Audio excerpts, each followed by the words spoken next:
M ഇലക്ട്രിക്കലിൻ്റെ പുതിയ വീഡിയോയിലേക്ക് സ്വാഗതം. എവറസ്റ്റിൻ്റെ സിക്ക് ഉപയോഗിക്കുന്ന സ്റ്റെബിലൈസറാണ് ശരിയാക്കുന്നത്. ഇടിമിന്നലേറ്റ് പോയതാണ്.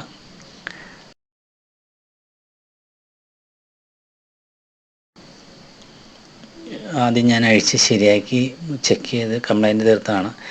ഇതിൽ BD139 ട്രാൻസിസ്റ്റർ 3 ഉണ്ട്. 3 ബേൺ ചെയ്തു പോയതാണ്.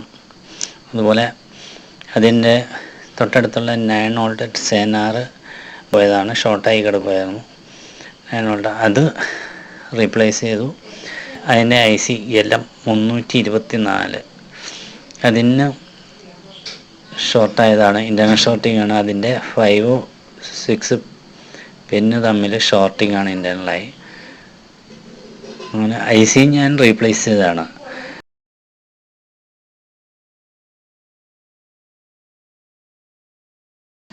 സീരിയൽ ലാമ്പ് വെച്ചാണ് ഇത് ടെസ്റ്റ് ചെയ്യുന്നത്.